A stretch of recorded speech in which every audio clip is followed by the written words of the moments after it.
Okay, so look at this one. This is a real Chinese-made Norinco T97 Gen 2.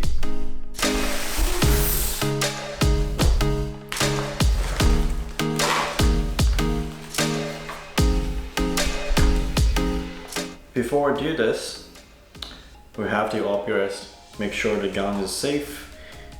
There's no bullets in the chamber. It's unloaded. It's empty. So by checking here, the bullet is clean. No magazines attached. The trigger is locked. Before I do this, I have to say this is actually a pretty sensitive topic to say and to do, especially in recent days. I actually already shot the videos before, like right after I got this one, which is like almost a year ago. But yeah, as being said, recently there's been a lot of activities against firearms or gun ownership, whatever, been going on all over the United States on the internet. Well, in Canada here, we didn't have that much of things going on, but still there are people who support firearm and who, disagree to have gun ownership or whatever that is. But I understand the point for both of the people, like both of the point of views. I understand why people are, anti-guns and they don't want it. And I understand why people, they think it's their right to have it. But anyway, this is not a topic I'm going to talk in this video. But yeah, before I say too much about this T97 Gen 2, let's just jump back to the time that I just received this. 3, 2, 1.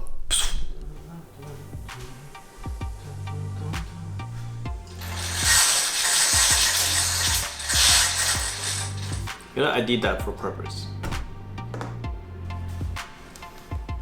That's. So yeah, this is the thing that I want to show you guys, and this is the thing that I'm going to do the unbox in this video and to let you guys know. It's the Type 97, manufactured by Norinco. It's Norinco Type 97. It's basically the same as what you're gonna say for the Chinese armies or the Chinese special police forces. They are also using this firearm as well in United States. I'm pretty sure you guys don't have it because you guys, the government banned between United States and China, right? So I got this in March or end of March, I think. Everything's been set. Let's do the unbox. This is the original packaging that this firearm come with.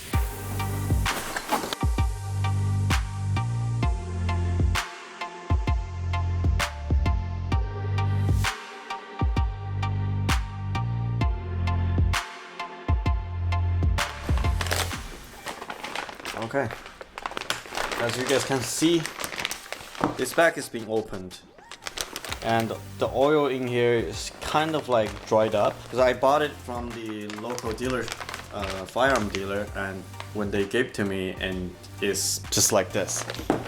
Because I saw some of the videos online or people reviewing Norinco firearms online. When they got new, the firearm was supposed to sealed in the bag, filled with oil and just not gonna open. But this case, I got this firearm and the bag is open, the oil is dry.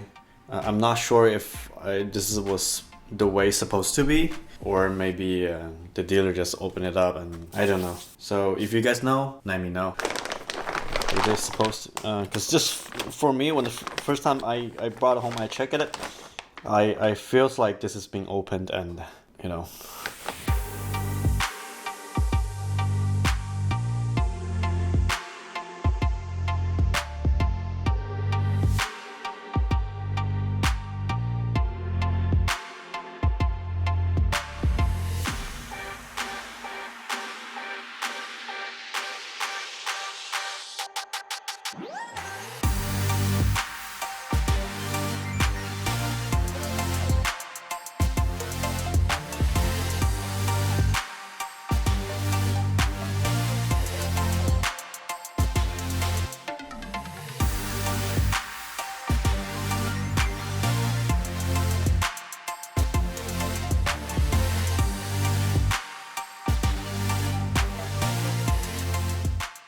So very easy unbox. There's nothing else. It is just the firearm itself, a oil can, a magazine, and the bolt.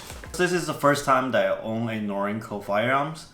From my research is they will have some of the accessory like cleaning tools in here, in the grip here, inside this grip. This firearm is also equipped by the Chinese Army and also the Special Police Force in China. But the ones they have is not called a Type 97.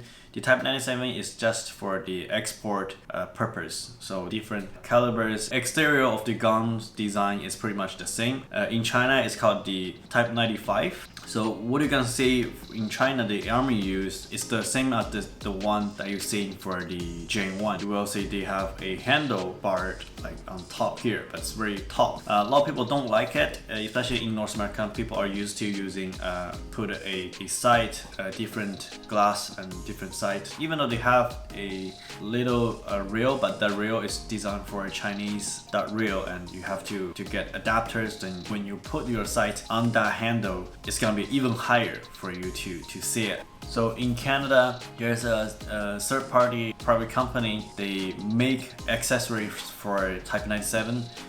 What they call is FTU, I believe. So they've changed the handle on top to a flat top like this. A lot of people in Canada, they love how the flat top is, so they can adapt all different kinds of sights on the rifle, and a lot of people are interested. It's very famous in Canada. Norinco realized that, okay, and why don't we just make it by ourselves? Then Norinco, they redesigned the top and make the Gen 2. Compared to FTU, the Gen 2 is actually even lower than the FTU you're gonna get for the Gen 1. It's gonna be slightly higher. I mean, your rail is gonna be above here, okay? But if you see in the Gen 2, the Norincos, they are lower to here. And also they've made some few of slightly changes to the Type 97 is the magazine release. I've never owned the Gen 1. From what I heard is the original Gen 1, they have the magazine release on the right here, right? But now they've also got magazine release on the left as well. Here, should I say a good a good change? A lot of people are complaining about it. When they have to get a magazine released, they have to press here and then kind of like slightly pull the magazine out of the chamber. But this time you can just release your magazine on each side. They did not change the fire safety. However, I think in the Type 95, where the Chinese Army use now, fire safety is no longer here on the back. It's on the front, on the left here. Because I never owned the Gen 1, so I can't really tell what else they've been changed with the Gen 2. The mainly different thing you can tell is the top rail. It's flat now with a standard rail. And of course, because of different rail, they put different sight. But still a Norinco sight. Now, this is how it looks like. Overall, from what I understand from a lot of people saying, whether the Gen 1 or Gen 2 is a very shootable gun and it's very accurate actually. Also in Canada, this is a non-restricted firearm. I think this is the 18.6 inch. We can take this firearm into the forest and you can hunt with this gun. And also that's one of the reasons that I purchased this gun. You know, for the ACR, the one that I have is the enhanced version in Canada. It's not the longer barrel. That one is restricted, so I can only take that gun to a certified range. For the price, Gen 2 is gonna be, well, for sure it's gonna be more than the Gen 1. Even Gen 1 in Canada, I think now it's around $750. Some of the dealers that you can find for $800 around, but if you go online, if they do price match, search different dealers in Canada, then you definitely will find few of the dealers they are selling the Gen 1 around 750 Canadians. But Gen 2 is gonna be around 1200 or to 1300 around that, and plus tax. But is it worth it? You know, when the first time I went to the dealer, I was going to, my intention was going to purchase the first generation because I didn't thought the second generation is coming. Even if I bought the first generation, maybe the first few times I liked it, I'm pretty sure I'm still gonna change that handrail to the flat top, just because so easy for me to put the sight on this rifle. If I'm gonna do that, I'm gonna spend that money, pretty much gonna be the same or even a little bit more than if I just gonna buy the Gen 2. Looks nice, and the top rail is made by aluminum or steel. Yeah, not bad, not bad. Another thing they've changed is because the flat top, they've changed the charging handle to the side. I actually prefer the charging handle on top, like the original one, just for the reason because if I'm going to carry, using the shoulder strap to carry these firearms, for example in forest, if I'm gonna go hunting with this, I don't like the charging hardener to hit my body. It's gonna be something like really sharp, just keep hitting you, and you have to make sure that this side is facing the out, not facing your body. If it does, then it's gonna make you some discomfortable. But if it's on the top, which side you're gonna carry it, it's flat. It's flat. So but that's what you're gonna get. Sacrifice for switching to a flat top. Look through that again. Alright guys, so I think this is pretty much for this video because I just want to show you guys the unbox and some of the stuff that I shot back in 2017. I will be making a dedicated separate videos for the experience of this firearm and the good things and bad things and something like that, my personal experience. When the time I shot video, there's no one posting videos about this one on YouTube, but right now there is. But anyway, yeah, that's pretty much it.